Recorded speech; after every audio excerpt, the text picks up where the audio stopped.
My name's Tyler Ames. I'm a sophomore at the University of UMass. I'm a skier as well as a snowboarder, more into skiing, however, and I'm here to answer some questions from Steve.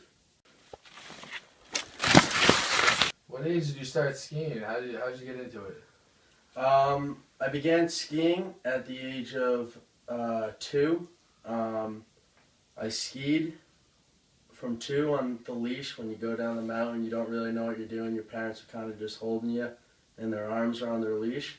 And I got into it because my father actually, when he graduated this university, actually started a company called Sled Dogs, which was basically a ski boot with a blade on the bottom, and it was about a blade this big, and he would go to the mountain and promote this ski that he was riding on, and that's how I got into it. You said pretty much your whole life you've been skiing, huh?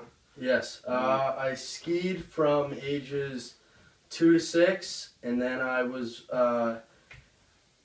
interested in the switch over to snowboarding, which I also find very fun. I snowboarded from about age 6 to age 16, and then from age 16 to 19, which is how old I am now, I have been skiing. So you made the switch back. Do you prefer skiing now, or? Absolutely prefer skiing. I think it's you can go a lot faster, which I like. How about from a freestyle standpoint? Do you feel more comfortable on skis doing freestyle or on a snowboard? You know, after a couple of years, you kind of get used to trying new things on the skis, and I was comfortable on the snowboard doing certain things, but once you get onto the skis, you realize that like rotating in the air on skis is definitely a lot easier. On the rails, however, I've still been working on those. I think the rails, as of right now, were easier on a snowboard, but you know, every single time I'm on the mountain, I'm trying to get better. So we're definitely trying to make the rails on skis easier in the upcoming season, hopefully. It's good. You got things to work towards. Yeah.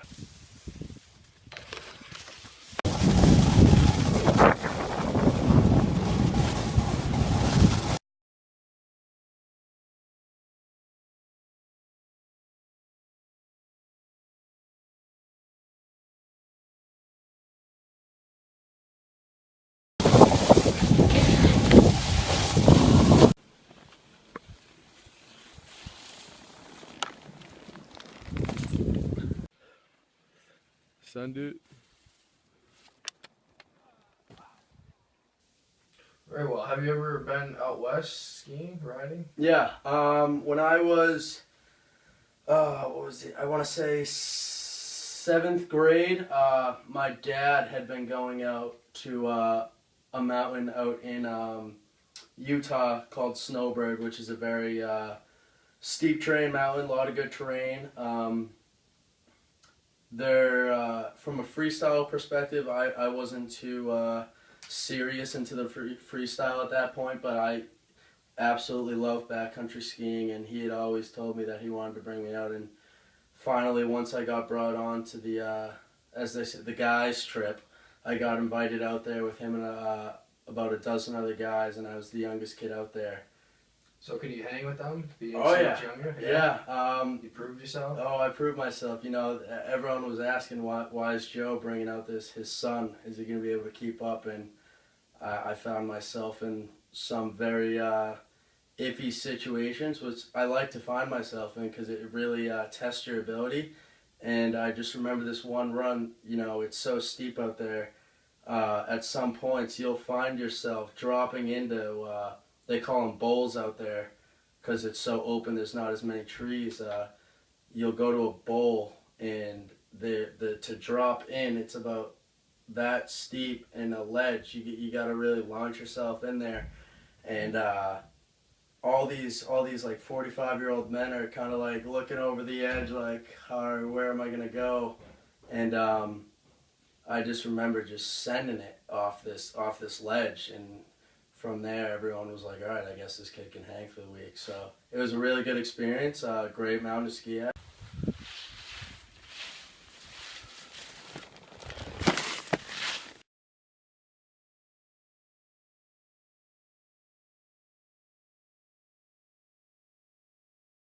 Have you had any injuries in your skiing riding career? Yeah, obviously injuries are never a good thing, but they're gonna happen all throughout life, and especially on the mountain. Obviously you want to wear the proper equipment. I've always worn a helmet growing up on the mountain. I have had a few injuries, unfortunately, and obviously it's never a good thing. I've had a few concussions skiing. I bit the side of my tongue off, and my teeth chipped pretty good, which was definitely not fun. So did you have to get the tongue sewed on? Oh yeah, the tongue sewed back on was not a good process whatsoever. And you got to have that in the back of your head when you're on the mountain. Obviously you're out there to have a good time, but you always got to think smart and have a clear head when you're on the mountain. And hopefully you don't get any injuries, but it will happen, and you just got to accept it for what it is. So how do you keep going forward after an injury like that? Having your tongue sewn back on. I mean, don't you call it quits right there? Like, what kept you going? Like I said, you always have that person who's there to keep you motivated and keep doing what you love. And to be honest, when I'm on the mountain, I don't have a worry in the world. That's like my peaceful spot. So yeah, you have those injuries. Those are tough times, but life's about peaks and valleys. Obviously, an injury is a valley, but when you're back on the mountain, you're right back at the peak where the chairlift drops you off and you're ready to go. Now, how big are the jumps that you like to, do these tricks off of? Do you prefer bigger jumps to, for bigger spins, or you have, like the nice small ones where you can, make sure you're gonna land safe? Starting off, you're gonna work small, start small and work your way up. But you'll go in the park early in the morning and go off the jumps and get your speed checks and everything down, make sure you know what's going on. But to be honest, I feel like the bigger the better. You got to figure out your comfortability, and when you go off these jumps, you gotta have confidence. You don't want to go up to a jump that's maybe on the side like 35 feet tall with a 25-foot gap and wondering if you're gonna make the gap. Like, that's not the mentality you want to go into it. You want to go in, be confident, go down the drop in, and say I'm gonna crush this gap. All right. Well, thanks for coming out here today, Mr. No Ames, problem. and can't wait to see you on the trails. Absolutely. All right. Thank you, everybody. Thanks.